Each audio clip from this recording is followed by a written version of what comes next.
The following story is based on the records of the United States Air Force, the files of the Hayden Planetarium, and the actual transcripts of the tapes made by Betty and Barney Hill under hypnosis by Dr. Benjamin Simon. The purpose? To penetrate an extraordinary case of double amnesia precipitated by their claimed sighting of a UFO in 1961.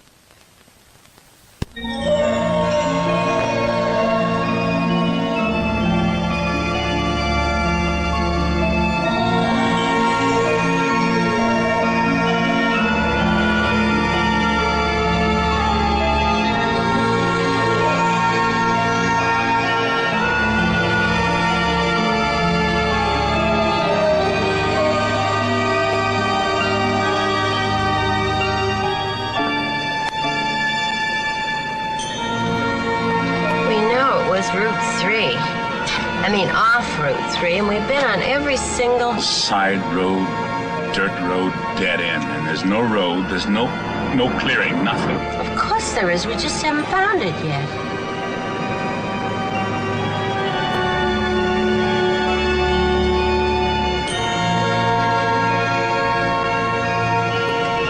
Left or right? I don't know. Let's try right.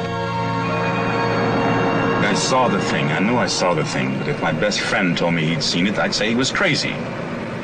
Benny, there have been UFO sightings all over New Hampshire. Are you saying they're all nuts, all those people? Maybe, yeah, maybe. And it's crazy to keep coming back here. It's like a compulsion. Like some of those people you deal with at work. Compulsive gamblers, compulsive wife beaters. What does that make us? Compulsive travelers? What's so bad about that? Because we only travel to Indian Head. We only travel Route 3, looking for a road that doesn't exist. How many times have we been back here, Betty? 7, 8 times. You always end up exhausted and fighting each other. I don't want to fight with you, Betty. Let's not come back. Let's just decide not to come back again. Ever. But we will, you know. Well, you know. Oh, it's funny how we do that. Say the same thing at the same time.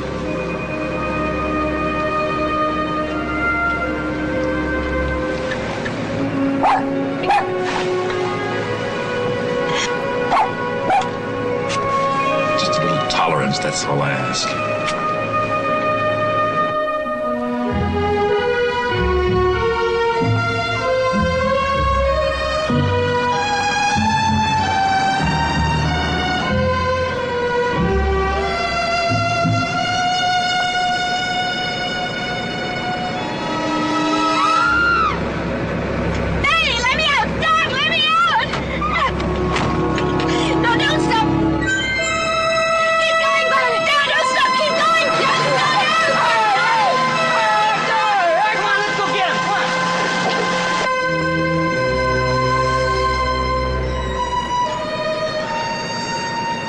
The moon sitting on the ground. That was a dream, Betty. The men in the road, I saw the men in the road. And then I saw the moon sitting on the ground. Dreams are dreams and reality is reality. We almost smashed up this car because you had a dream. Don't do that, Barney. Please. Don't shut me out. Talk to me. Tell me what you feel. I feel that your dreams are dreams and that reality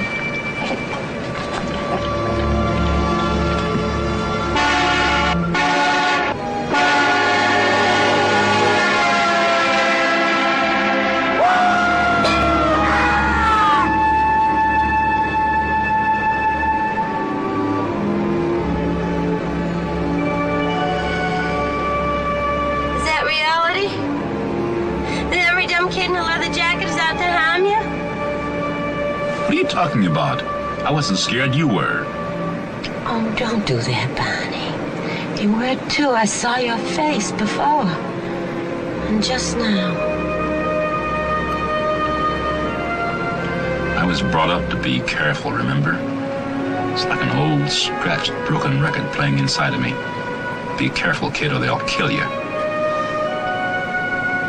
Marrying me wasn't being very careful, was it?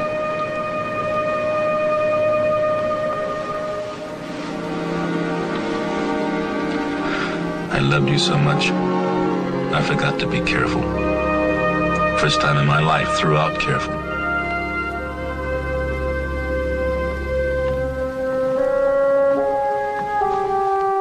Barney,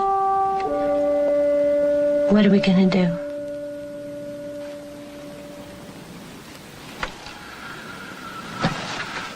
How do I know this thing happened? How do I know I wasn't just seeing things? I'm in this terrible position where I know it happened, but I can't get myself to believe it. And it's bugging me so much that my ulcers are kicking up again. Just when they were getting better. It's worse than that. I'm trying to minimize. I was out of work for 6 months on disability. The doctor said I was suffering from the complete physical exhaustion, anxiety. And Betty was having those nightmares, sudden fears out of nowhere. Things that are really not like Betty. She's so calm. And it's been almost 2 years since the experience? Yes. I keep trying to remember what happened, where we were. There's a whole area that's lost. 36 miles in there. Between the time we saw the UFO or whatever and when we heard the beeps. Now, Concord's about where you heard the beeps. There's a beeping sound. Beep, beep, beep. Is there something shifting in the car? I don't know. Uh-oh. Do you think that thing is back again? How strange. Wait a minute. I wonder if I can make the car do that myself. It was at this moment, beeping, when your memory returned. It's a time previous to this that you can't remember. Yes, Dr. Simon, that's right. I see. We go back there. Weekends, holidays, whenever we get a chance. We were just there a couple of days ago. The 2 Indian head, you mean? Yes, trying to find... I sort of woke up from a daze and saw the sign, Concord 17 miles. Suddenly, Concord. It was so strange.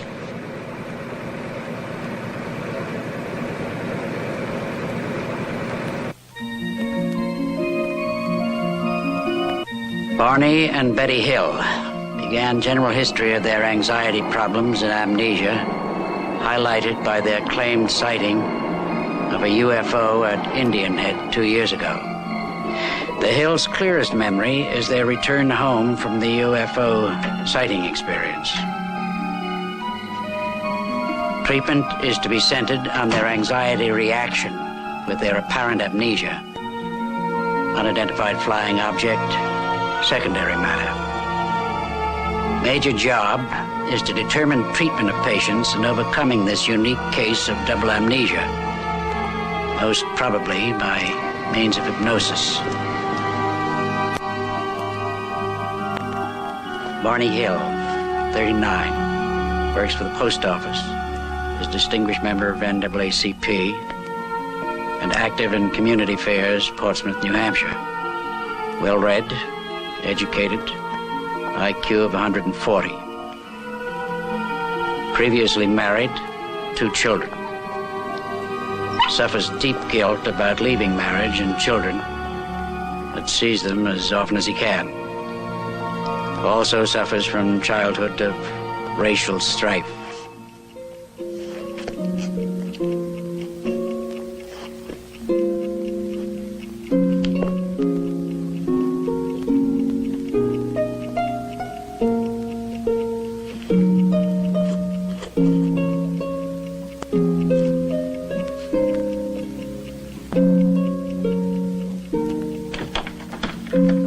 Betty Hill, 42, Comes from an old New Hampshire family dating back to 1629. Previously married, 13 years, 2 adopted children, now grown.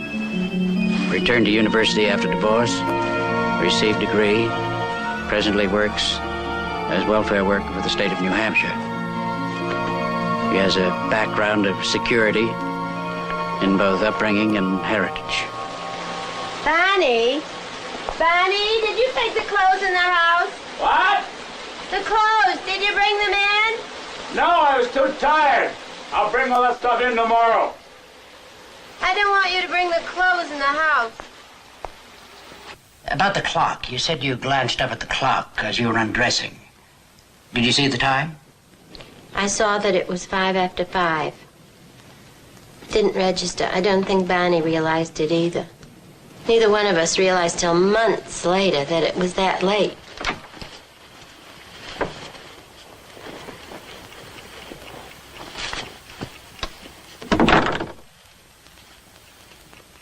Wasn't that strange, Barney? Whatever it was.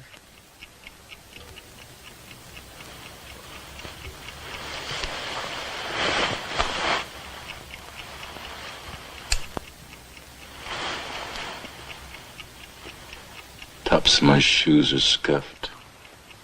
What?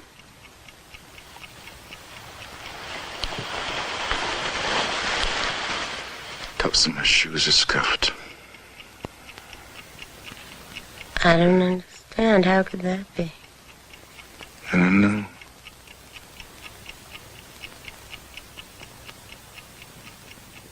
Now, Mr. Hill, when you woke up the next morning, did you experience any particular discomfort on your groin? No. It was there.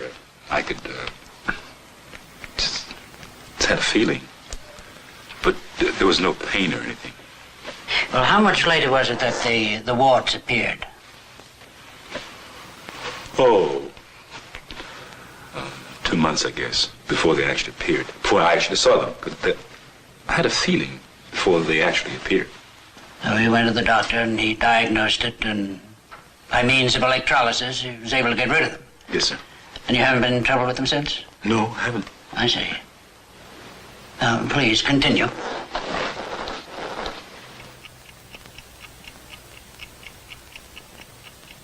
Betty,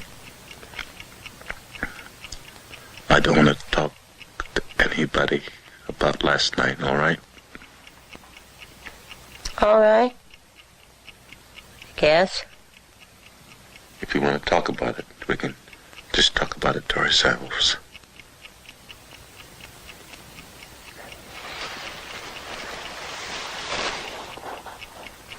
But we can't just not talk about it, you know. I know that. I want to talk about it to you. I don't like feeling alone with this thing. You're not alone with it, love. How could you be? We wondered about it, and we talked about it, and then I asked Barney if he thought we could draw what we saw. And he didn't want to do that. But Betty found a way to talk me into it. Well, I'm good at that. And then when the drawings were identical, well, Barney thought they were only similar. I wanted to call my sister, and Barney didn't want me to do that. He got angry. And then when she wanted me to check for radiation, Barney got really upset. Where's the compass? Where's the compass? I don't know what you're talking about, Betty. The compass, where's the compass? I don't know where it is. How am I supposed to know where the compass is? Come on, Barney, you're a big help. It's in the drawer where it always is. Why don't you look before you ask? It's always there in the same place. Betty, listen. I think you're getting too excited about all this, and I think you better calm down. I think we just better forget about all this. Barney, would you please come outside and look at the back of the car and see what happens to this compass? Janet says a compass works like a Geiger counter. And if the car has any radiation... Oh, Betty, it's all so ridiculous. A car is made out of metal, and any metal would attract a compass. The compass just went crazy. Near the trunk, the spare tire. not near the battery or where you'd expect it to. And there were these strange, shiny spots on the back of the car. I finally got Barney to come out and look at them. I figured if I humored her and looked, she'd calm down. Well, did the spots stay on the car? No, they disappeared. They didn't disappear. At least not right away. What happened is that when I had the car washed, they stayed. All right. Now, let's go on. Janet, it went crazy. Yes, the compass, and there were strange spots on the back of the car. I couldn't call anybody. They laugh at me. No, I'd be embarrassed, and Barney and I decided not to tell anyone, not anyone else. Were you able to deal with that, to live with that? Yes. Well, yes and no. You see, so much of our life was so happy. We'd only been married about a year, and so many things were new, especially for Barney. Well, why especially for Barney? Well, the only change in my life was that I was married. To Barney, I lived in the house where I'd lived for years. I had the same job and the same friends. But for Barney, everything was different. He lived in Philadelphia in what was really an all-black society. And here in Portsmouth, it's pretty much an all-white society. It wasn't just a new marriage for Barney. It was a whole new life and new friends. Barney makes friends so easily. Our best friends then were Jack and Lisa McCraney. Jack's a lieutenant colonel at the Pease Air Force Base, and he and Barney just hit it off. I knew Barney wanted to tell Jack about what we saw. He kept putting it off. But I finally came out with it. The sighting, if it was a sighting, was still gnawing away at me. The sighting itself? No. Whether or not there was a sighting, and whether or not I was, we were seeing things. And Jack just confirmed my suspicion. He said in so many words that anyone that said they saw a UFO was nuts. And that only made things worse, you know. They were our best friends. They were around all the time. We could talk to them about anything at all, except UFOs. That subject was just plain taboo. And those terrible dreams were starting. Had you told Barney about your dreams yet? I'd mentioned them. He had so little time. Barney was working nights in Boston. 60-mile drive back and forth. We were, except for weekends, we were sort of passing in the hallway. It's the moon, you idiot. What are you barking at the moon for? Yes, well, I imagine they were long nights for you. Hard on you. Very long. I keep saying this, though, you know, that we were having so much fun. Barney had joined the Toastmasters because he thought he couldn't speak in public. And he found out he could. Then he found out he could make people laugh. The house was filling up with old jokes books and old routines on records. And he'd spring them at the worst possible moments. Not so fast, Rodriguez.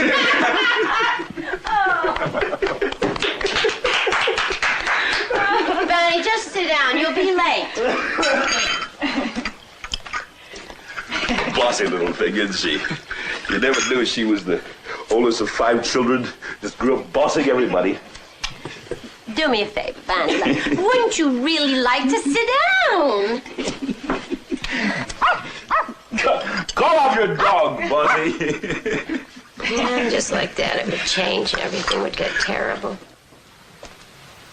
Like that night, Jack and Lisa were having their problems. Lisa knew we thought we had seen something. Somehow we got onto Barry Goldwater. Goodness only knows how we got onto Barry Goldwater. I heard myself saying, you know, the trouble with you white people, Don't call me you white people. Don't ever call me you white people. You can say those white people, but don't include me, Barney Hill. I'm not white, I'm human. Well, I didn't ever say that again. No, you didn't.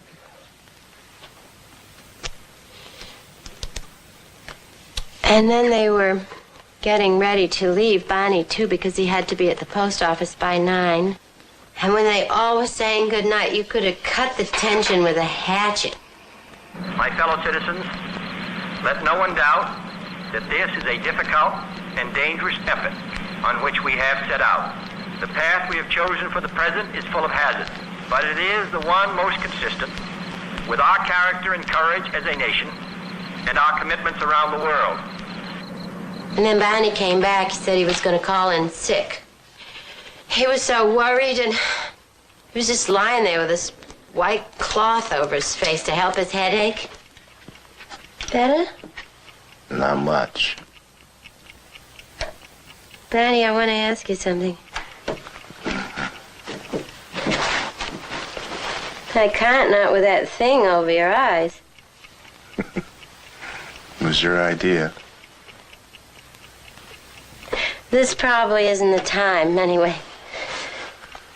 But I really wanted to ask you. Listen, Betty, I was just listening to the news. Barney, I said I wanted to ask you something. This is important, Betty, really important. If they actually do start shooting missiles. Who? Nobody's gonna start shooting missiles, Barney. If they do, and we're not together, if I'm at work and can't get here, now listen to me. What I want you to do is make your way to your mother's house. And I'll manage to get there. Is that clear? Yes. Yes, sure. Good.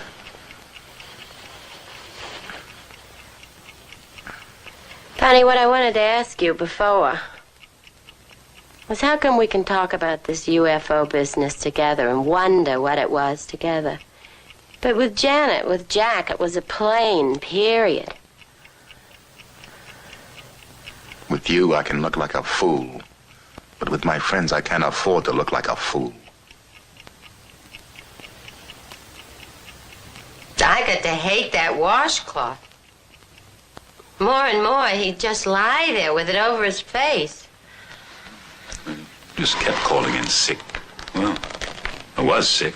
The ulcers, the headaches, and I was worrying. I mean, I've always been a worrier, but this is really getting out of proportion. Worrying about things that I didn't have any control over. I really thought we were going to be attacked. By whom?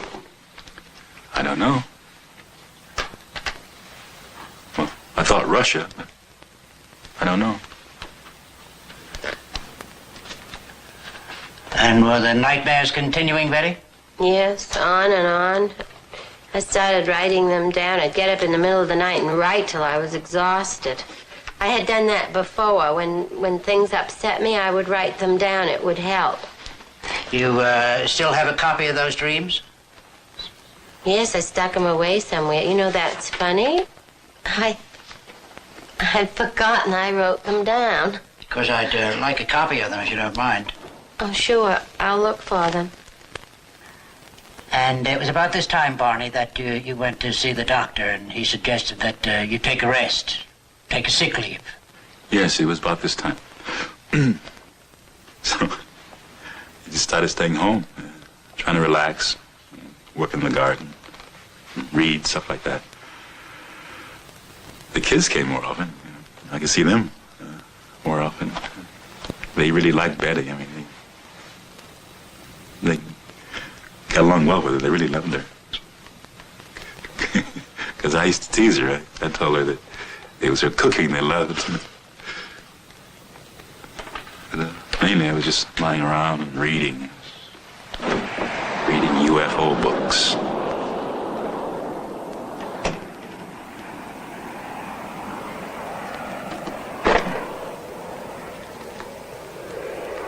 Hi. Hi.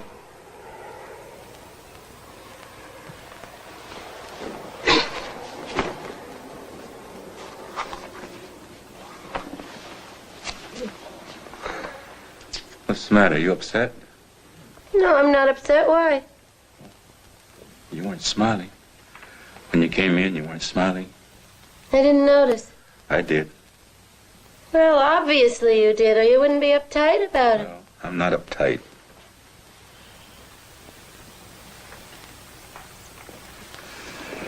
Sorry about that. I'm uptight. What about? Well, if I knew I wouldn't be lying around this house all day, would I? I wouldn't be reading these stupid books.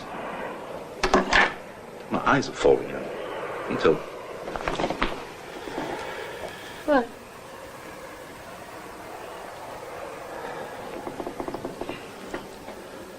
Till I think I'm nuts as they are.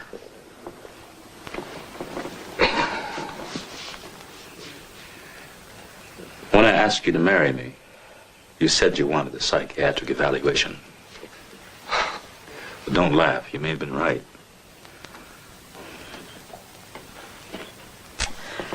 Oh, what do you mean? I mean that your instincts may have been right. You may have sensed something. Oh, no, my love. Oh, no, you didn't understand. It wasn't you I questioned, it was me. And I couldn't tell you. Me what? I still can't. Listen, don't you know by now you can tell me anything?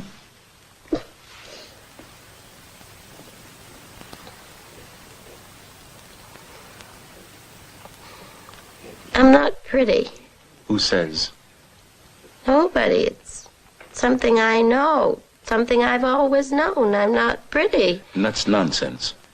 And what's it got to do with a psychiatric evaluation of me? Oh, you don't understand. I was afraid you thought you loved me. You thought I was pretty because I was white.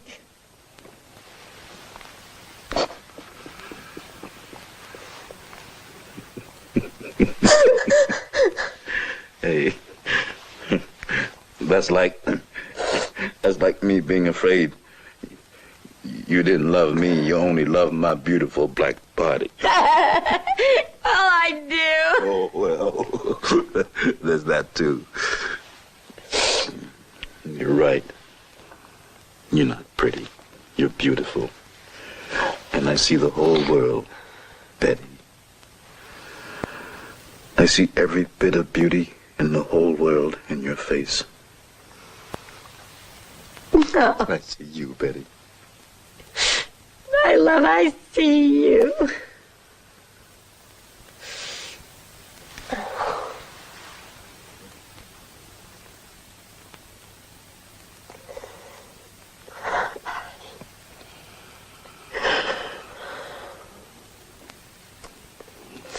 This is the way it should be. This is the way it was.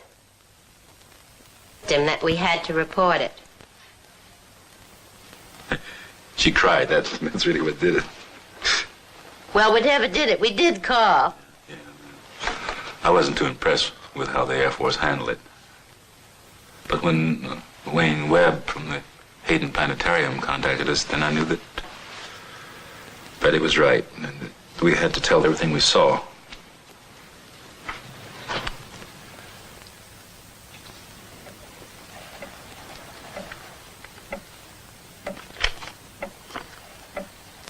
No need for you to be concerned. No need for you to be worried. You are deeper and deeper asleep. You are deep asleep. You will remember everything, and you will tell me everything. It is now September 19th, 1961. You will remember everything, and it won't trouble you. Your memory is sharp now.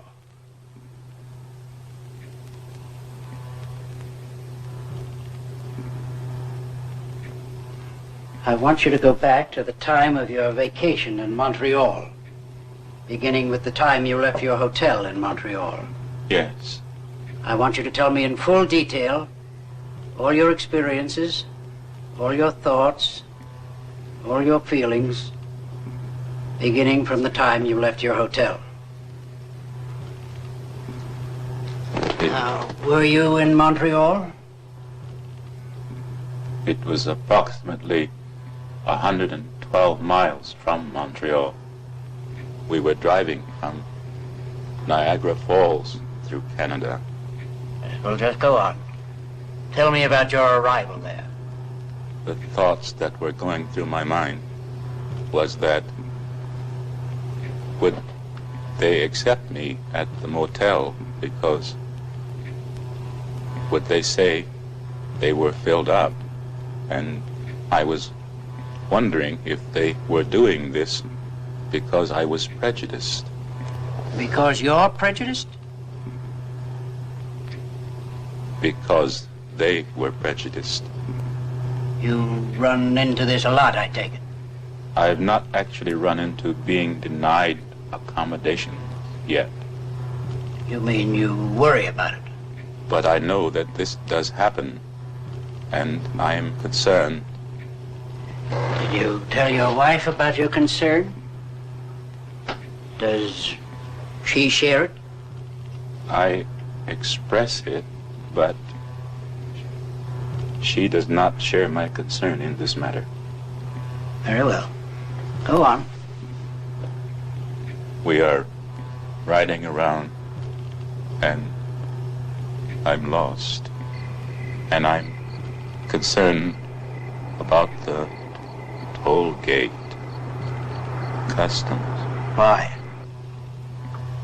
I have a gun in the trunk of the car, a .32 pistol, and it is hidden in the well of the trunk of the car with the trunk mat over it. And I'm thinking, why did I do this? Why did I bring this gun along? And I know it is all my fears, that I believe the hostility of white people, particularly when there is an interracial couple. Yes, well, go on.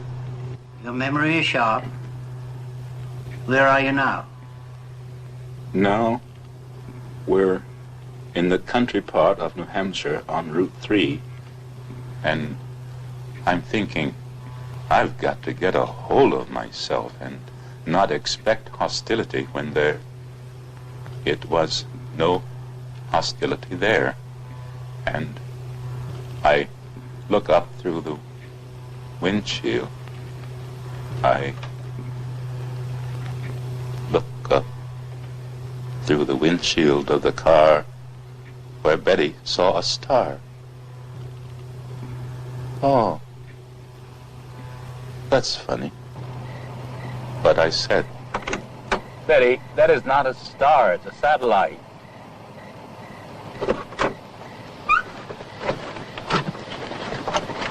Come on, Dulcie, let's get up. Hurry up, Betty, so I can see. It's not a satellite, it's a plane. Barney, what kind of a plane is that? What kind of plane was it? It is right over my right, and it does not go where I thought it would go. Barney, I'm asking you a question. What kind of a plane is that? Oh, that's funny. It was funny. They're coming around toward us. They're changing course. Just a Piper Cub. Barney, it's not a Piper Cub. You saw a small plane. Barney, that's not a plane. It's still following us. Barney! Where are you going? I just want to see it. Still there. It's coming closer. It is not. It is not coming closer. Just way up there. Betty, what are you trying to make me believe?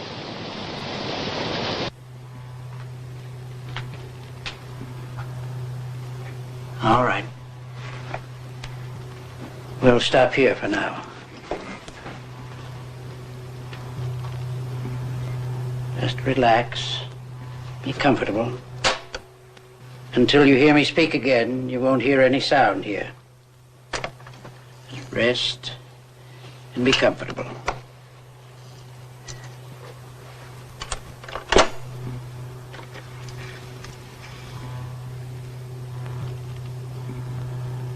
All right, you may proceed now. And I am wondering, why doesn't it go away? Do you still think it was a small plane? And I'm wondering why these pilots, why they shouldn't do that. They shouldn't do that. And I can't hear any noise. And I think this is ridiculous. I can't hear any sound. And I want to get back in the car and get out of there. I gotta get out of there. And it is still coming around towards us. And I look up and down the road, and I think how dark it is. And I think, what if a bear were to come out? And Betty is looking. I think she said, and I am mad with her. I think Betty is trying to make me believe this is a flying saucer. And I am wondering, why doesn't it go away? I want to wake up. You won't wake up. You're in a deep sleep. You can go on.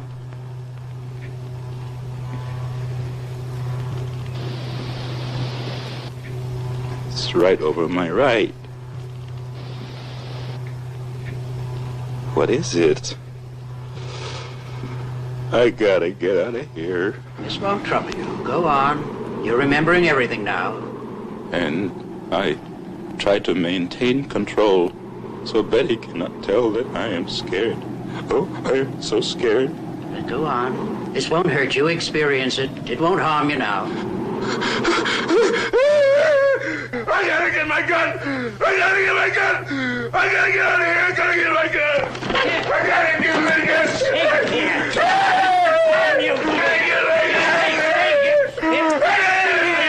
Nothing can harm you here.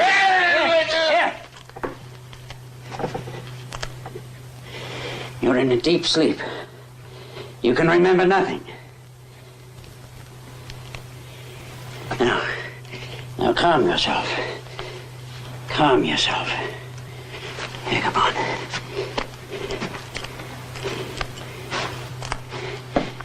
Now come on back.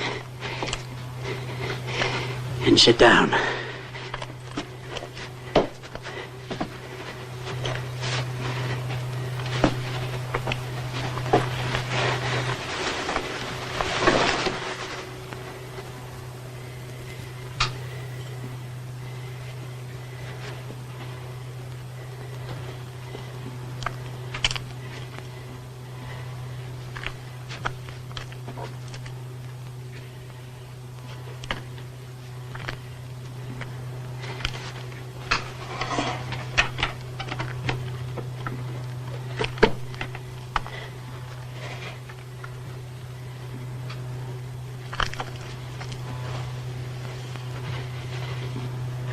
All right.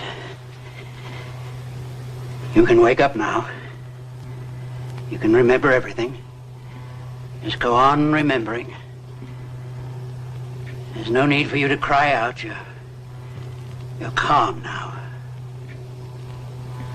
You still feel you have to get your gun? Yes, It meant to harm you, you felt? yes. And I open the trunk and I take it out and I put it in my coat. And I look and I say, I'm not afraid. I'm not afraid. I'll shoot it down. And I run out across the road.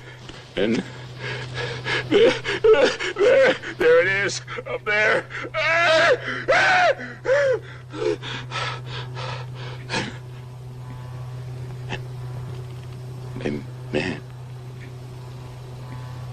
A man?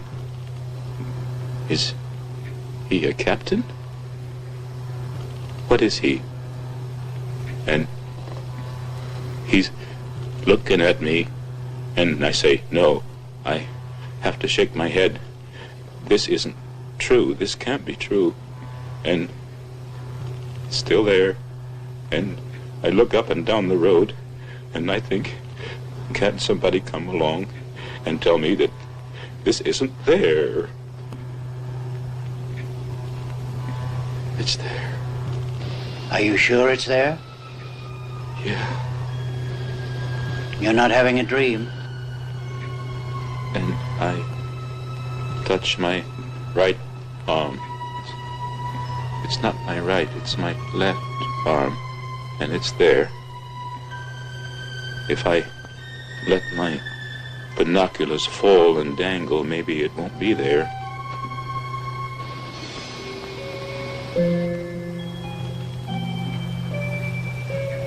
But it's there. Why? What do they want? What do they want? And this one person looks friendly to me. He's friendly looking. And he's looking over his right shoulder at me, and he's smiling, and he's friendly. But the other one, with the evil face, he looks like a Nazi. He's a Nazi. Did he have on a uniform? Yes. Did they have faces like other people? His eyes are slanted.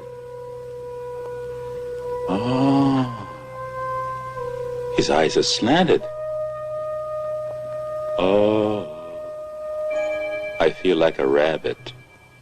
What do you mean by that? When I was hunting for rabbits in Virginia, this cute little bunny went into a bush that wasn't very thick, and my cousin Marge was on one side of the bush, and I was on the other with a hat, and this poor little bunny thought he was safe, and it tickled me because he was just hiding behind this little stalk that meant security for him. And I pounced on him and threw my hat on him and captured the poor little bunny that thought he was safe.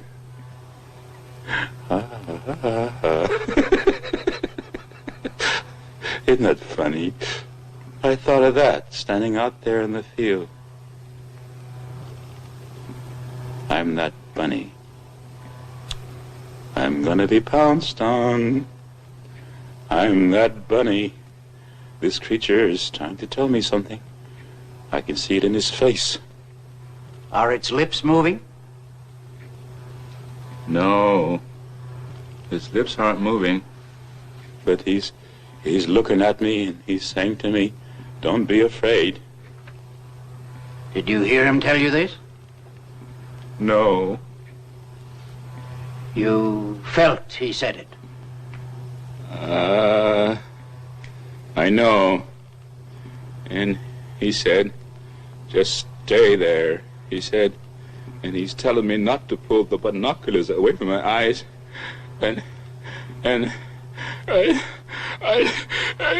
oh, God, give me strength. I'll fight it off. I'm not afraid. And I run out across the road, and there it is, up there. Oh, those eyes. Oh, can I please wake up? Just a little longer. You'll get through this, all right. I don't understand. The eyes don't have no body. They're just eyes.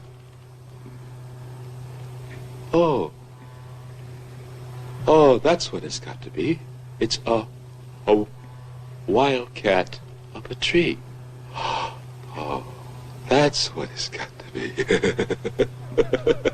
Oh, I know. It's the Cheshire Cat in Alice in Wonderland. It disappeared too, and only the eyes remain. Oh. You don't seem to be frightened anymore. No, they're not gonna do anything bad. Just floating about. I'm that bunny. I've been captured, but just floating about. It's so ridiculous, isn't it? Oh, really funny. I wonder where they come from. They're not gonna do me any harm. I wish I could go with them. Oh, what an experience to go to some distant planet. Maybe this will prove the existence of God. Isn't that funny? To look for the existence of God on some other planet.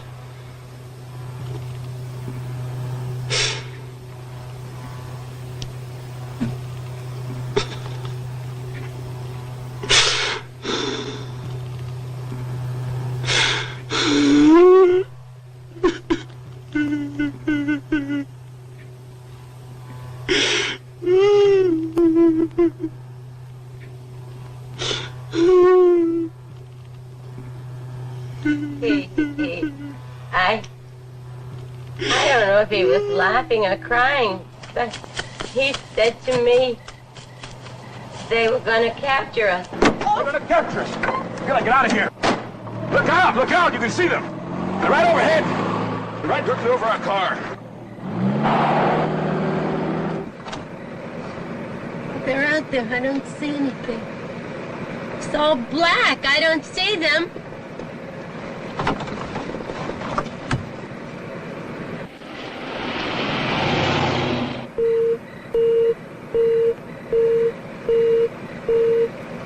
What's that? What's that noise? I don't know. Now, just a moment. This was the first series of beeps, when your amnesia begins. I don't want to. There is the second series of beeps, when your memory returned. I don't know. Well, you will remember, clearly. But, my mind's blank. I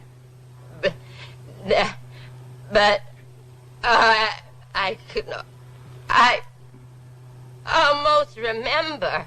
You can remember. Oh, I get this point. I can't get beyond those beeping. You can get beyond it. It's all right. You've never remembered it before. This is the 2 hours you could never remember until now. Because you're there now. It's all right. Go on. Remember. No need to be upset.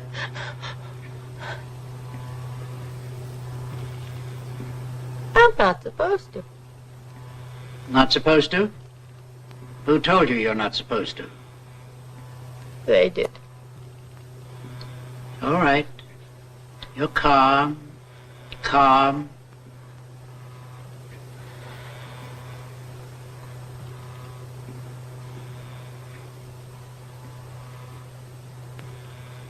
We're driving along.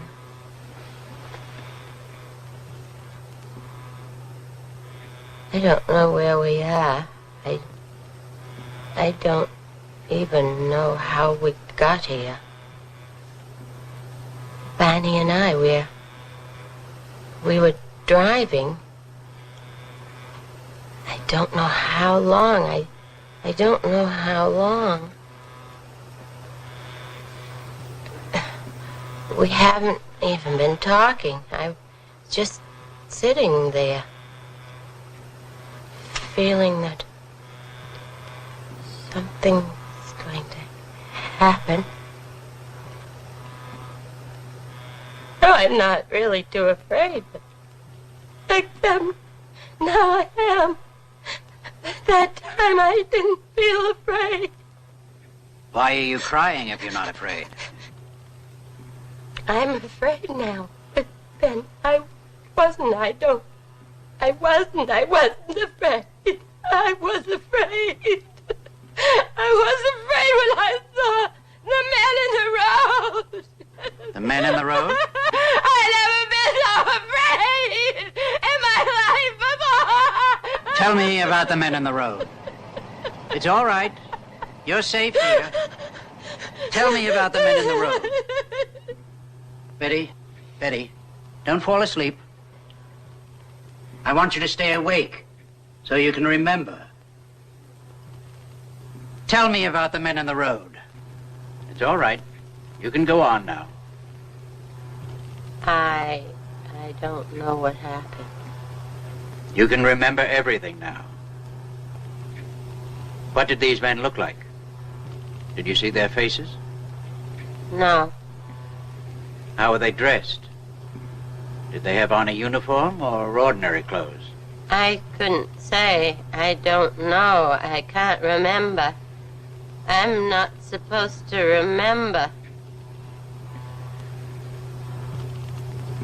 All right.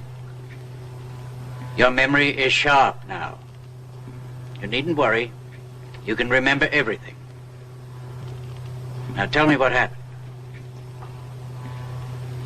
What are you thinking now? I'm thinking I'm asleep. Asleep in the car? I'm asleep and I've got to wake up. I don't want to be asleep. I keep trying to wake up. And then I open my eyes. I'm walking through the woods. I open my eyes quick and I shut them again. And Barney is behind you? There's a couple of men behind me, and then there's Barney. There's a man on each side of him. And my eyes are open, but Barney's still asleep. He's walking and he's asleep. And then I begin to get mad. And I said to myself, who the heck are these characters and what do they think they're doing? And I turn around and I say, Barney, wake up. Barney, why don't you wake up? And I'm getting really annoyed at Barney. And I say, Barney, wake up. Is Barney his name? And I wouldn't answer. And then the leader, there's no reason to be afraid. We just want to do some tests. And then when the tests are over, we'll take you and Barney back to your car. You'll be on your way back home in no time. And then come to a clearing. And there was, I wish it were light so I could get a better picture of it. There's a ramp to the door. The object was on the ground. The moon sitting on the ground. The object was on the ground? I think that's the same one I saw in the sky. And I thought it was the moon. We go inside, and there's a corridor to the left. In the corridor, there's a room. Men who spoke English is in the room. And then another man comes in. I haven't seen him before. I think he's the doctor. And they both look through this machine here and here. What do you think they were doing? I have an idea. They're taking a picture of my skin. They're doing all kinds of things. And then they took something like a letter opener, only it wasn't, and they scraped my arm here. And then they put the little skin scraping in a piece of cellophane or plastic, something like that. And then they feel my hair at the back of my neck and take a couple of strands and pull it out and The examiner tells me to take my dress off before I even have a chance to stand up to do it. Your dress has a zipper down the back? Yes, it zips down the back. The examiner unzips it and flips my dress off. And they're talking. I don't know what they're saying. I couldn't understand that part. I want to do some tests. I want to test your nervous system. I don't know how our nervous systems are, but I hope we never have nerve enough to go kidnapping people off the highways as you've done. I'm lying on the table. I don't know what they're doing, but they seem so happy with whatever it is they're doing. And they touch me with a needle. Doesn't hurt. It's something like a TV screen. And then they turn me on my stomach and then back over on my back. And I see the doctor has a long needle in his hand. Go on. Go on, it's all right. What are you going to do with that? And he tells me that it won't hurt. He just wants to put it in my navel. It's just a simple test. Stop, it's hurting, take it out! And the leader comes, he rubs his hands over my eyes and says it will be all right. I won't feel anything. The pain's gone away. Still sore when put that needle in. I don't know why they did that, because I told them they shouldn't do it. Did they make any sexual advances to you? No. I asked the leader, I said, why did you put that needle in my navel? And he said, it was a pregnancy test. And I said, I don't know what you expected, but there was no pregnancy test here. When you had all of these experiences with your dreams, why would you have dreamed all these things? The dreams were the same as the experiences that you felt you had? I figured that in my dreams I remembered what actually happened.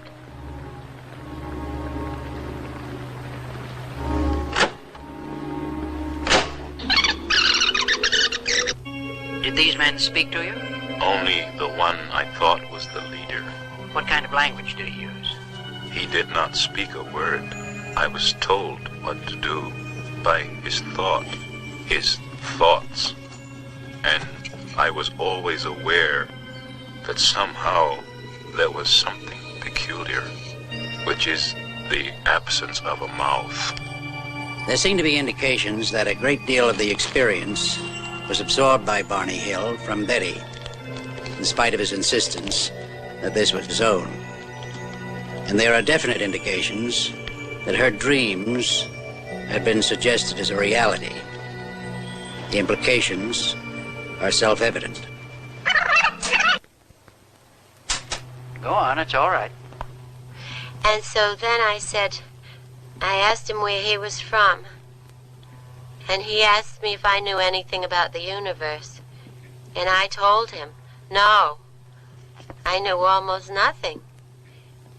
But don't judge this country by me. There are people who do know all about the stars. And there was this one big circle, and it had a lot of lines coming out from it. And then to another circle, quite close, but not as big. Do you think you could draw the map? Yes, I think so. He said these were places they went to occasionally, and the broken lines were expeditions. And I asked him again where his home port was, and he said where are you on the map? And I looked, I laughed and I said, I don't know. And he said, if you don't know where you are, there isn't any point of my telling where I am from. Or did they actually speak English? I've been telling myself I heard them in English with an accent, but I don't know. Could it have been thought transference? No. I knew what they were saying, and they knew what I was saying, but if it... I knew what they were thinking. I knew what they were thinking. And I said, you promised I could have the book. And he said, I know it, but the others object. And I said, but this is my proof. And he said, that's the whole point. They don't want you to know what happened. They want you to forget all about it.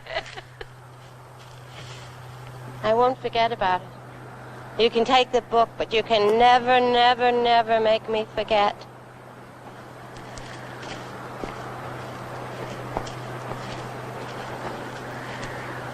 I'll remember if it's the last thing I do.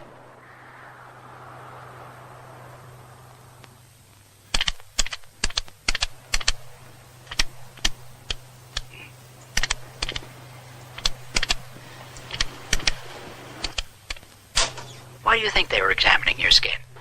You suppose it was because your skin and Barney's skin were of a different color? I don't know. I think it's because their skin and mine were different. And I started to get out of my car, and I felt myself supported by two men, and my eyes were closed. Now, just a minute. Didn't Betty tell you this? No, Betty never told me this. But didn't she have dreams of this and talk to you about them? Betty said that we were inside a UFO in her dreams, not how we got there. Yes, but didn't she tell you that you were taken inside?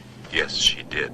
Well, then she told you everything that was seen inside, and about being stopped by these men? No, she did not tell me about being stopped by the men. She did not have this in her dreams. I saw this.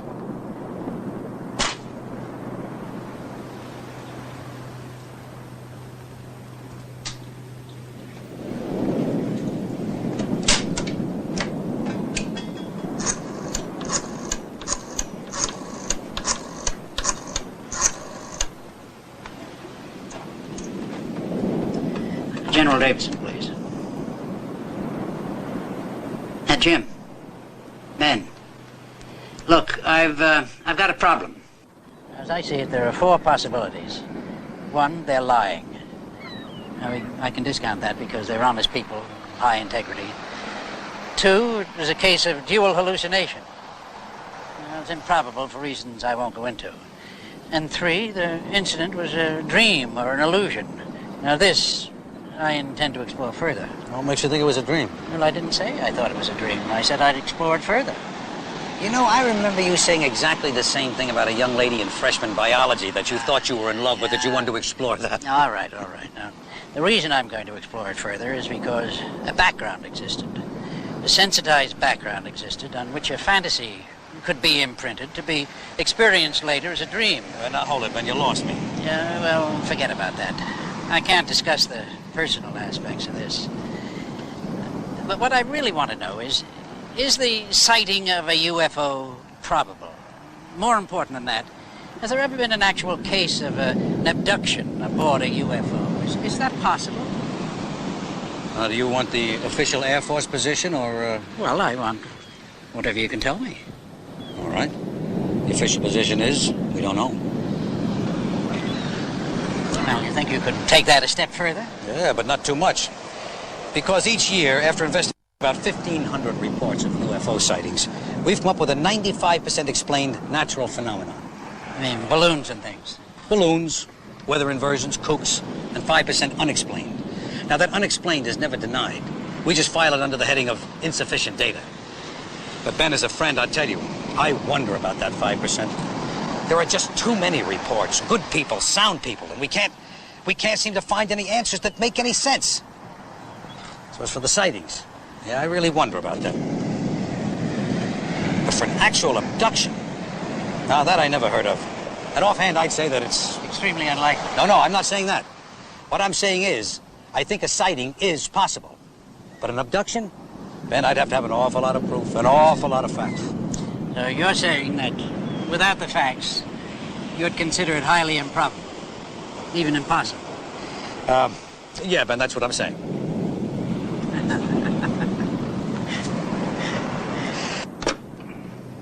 Barney and Betty Hill have hypnotized each of them separately, and each of them separately remembers in general the same experience. I suspect that in this stage of therapy, the sighting of an object, which could possibly be a UFO, triggered an externalized fantasy, a fantasized trauma which the Hills have projected their inner turmoil.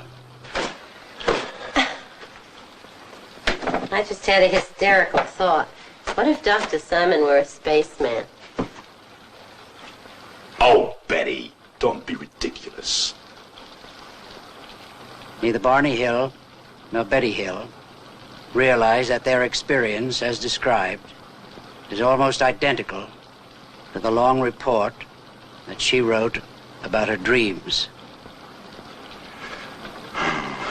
If he changes his mind and decides not to let us start listening today.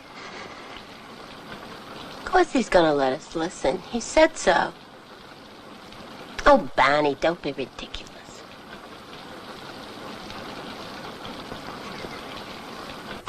So he asked me, what are vegetables?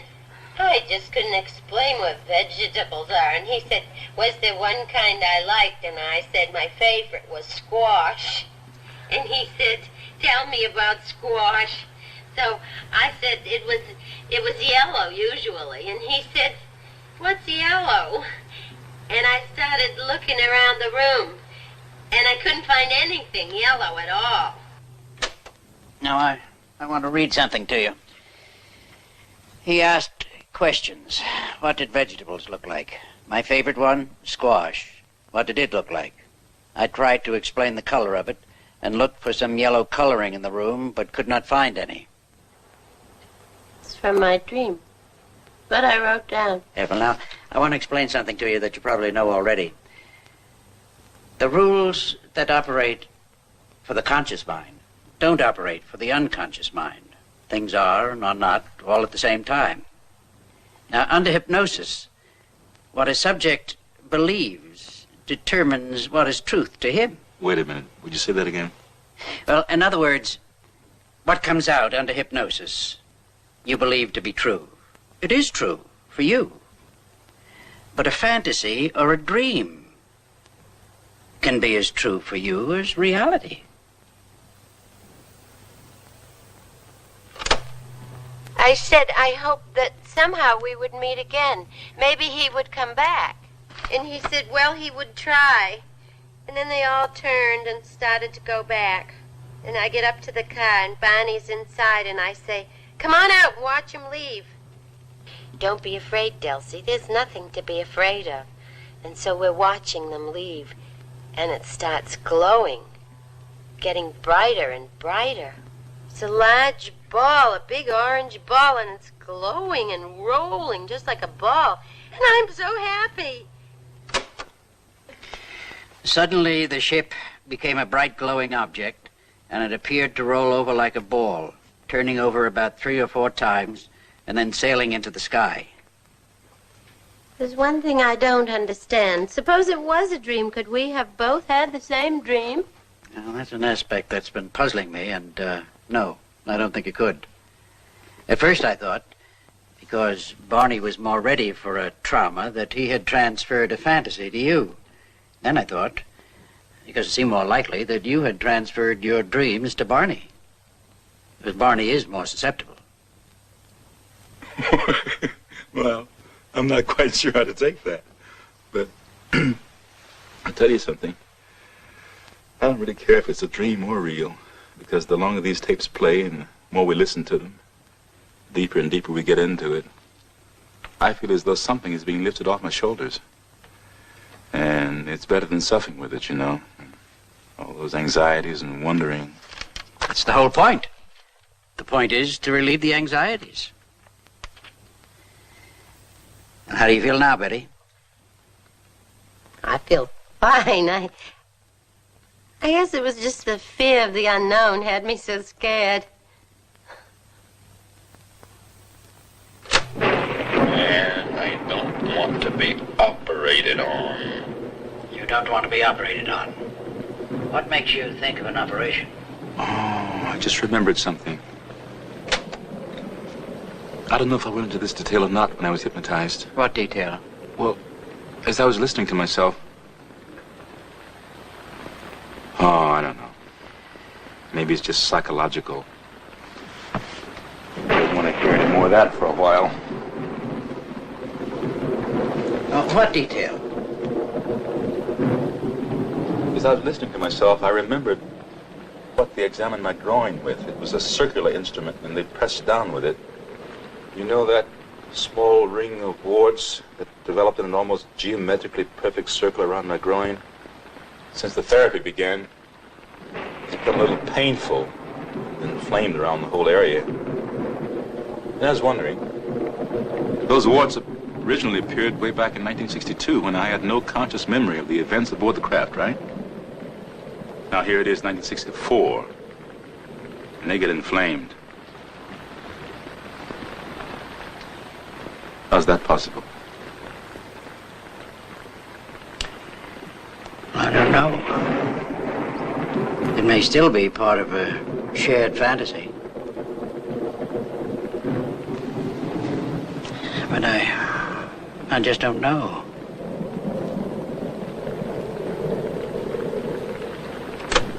I want to wake up. You won't wake up. You're in a deep sleep. You can go on. And I look and I say, I'm not afraid.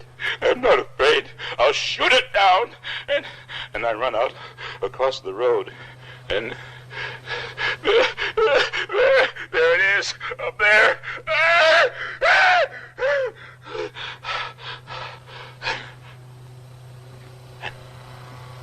And man, and oh, God, give me strength. I'll fight it off. I'm not afraid. And I run out across the road, and there it is, up there. Oh, those eyes. Oh, can't I please wake up? Go on. This won't hurt you. Experience it. It won't harm you now. I gotta get my gun.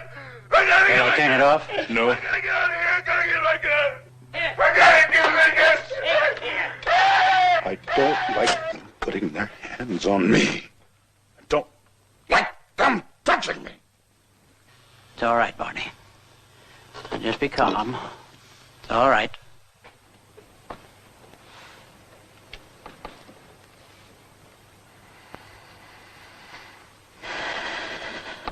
Dr. Simon, I don't want to offend you in any way, you understand? I have a great respect and admiration for you, and I can only thank God that we came to you with all this. But your theory about dream or fantasy, it's real. It did happen. I know that now.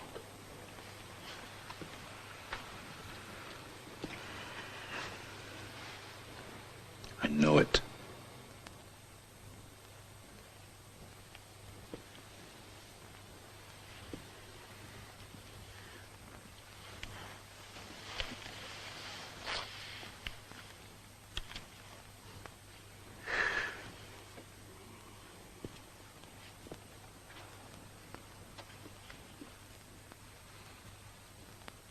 Dr. Simon, I haven't said before either how grateful I am. I just want to say, too, thank God we came to you with all this. Well, thank you, Betty and Barney. Thank you both.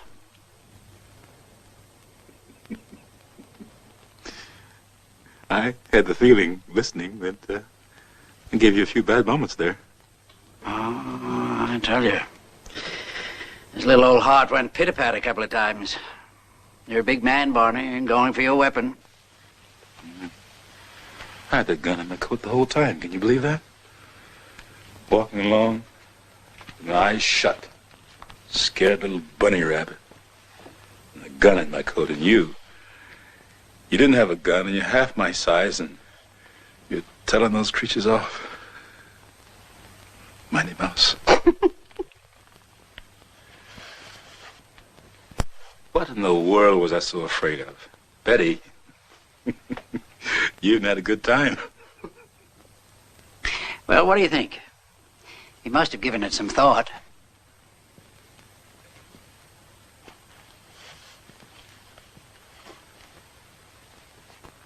The bunny, capture, bondage. Of any kind. Yeah. Of any kind. The dark. The dark? Well, that's all I did, you know. A child is frightened of his dark bedroom. You lead him slowly, gently into that dark, frightening room. Let him touch all the corners, all the objects that seem like monsters, until he knows that those corners are just corners. The monsters are just chairs and lamps.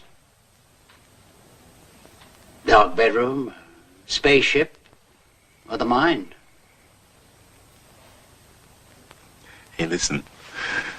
The next time we go in the dark together, will you please, for Pete's sake, tell me to keep my eyes open? I did. You didn't listen. I will. Next time I will. With active treatment discontinued, Barney and Betty Hill settled down to their routine life. Betty Hill's schedule as a social worker for the state of New Hampshire was both demanding and rewarding. Barney Hill continued in normal fashion at the post office department and increased his community and political activities. He served on the board of directors of the United States Civil Rights Commission, the NAACP, and the Anti-Poverty Program. As their doctor, I felt that their treatment had been successful. The primary purpose, to penetrate the amnesia in order to relieve their anxieties, had been accomplished. The question concerning the real or fantasized aspects of the trauma remains a question. Daddy, you were so silly. And I'm so proud of you. Oh, so proud. You remember when we were in the middle of all that mess? We were fighting all the time about just everything. Well, I told you. First you said that. Well, you know, you were talking about if you had a stroke, and you asked me if I would be all right. I remember. And I told you I wouldn't be. Well, Barney, that's not true what I said. I would be all right. You know why? Because you've given me so much love, so much laughter, snatches of song. Last the rest of my life. So I could be alone if I had to. And I would be all right. And you made up for every bit of unhappiness that I've experienced in my whole life.